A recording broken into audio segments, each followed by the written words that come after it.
If you like your kebabs with zucchini, if you love squash, cucumbers, or melons, then these little beetles are a problem.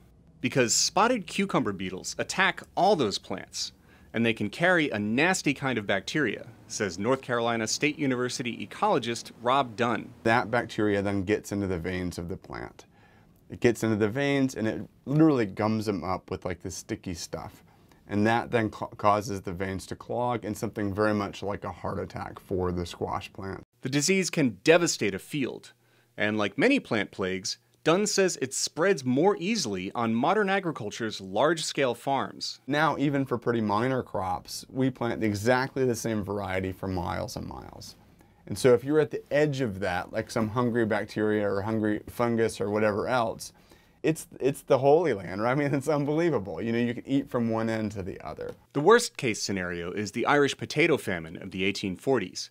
About 1 million people died when a fungus wiped out the one crop on which most of the population subsisted. We imagine that to be some other time period. Those are different people.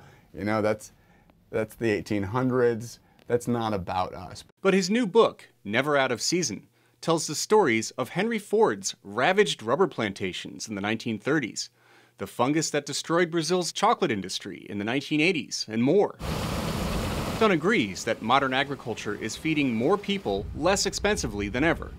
But he says we should prepare for the inevitable next disaster. We don't have a clue about the species that help our crops. And so if there's a fungus on which the roots of squash depends, we don't know it. If there's a parasite that attacks the beetle that carries the bacteria, probably nobody's studying it. And that's true for most of our crops. Dunn is working to fill in some of those gaps, and farmers and gardeners can help. Go to iNaturalist.org or download the iNaturalist app and find the Great Pumpkin Project. If you see bugs on your squash, cucumber, or melon plants, take a picture. What we hope to do is to have millions of these images from around the world so we can know which of these beetles are living in which places and eating what. And perhaps you can help save the squash from the next plant plague.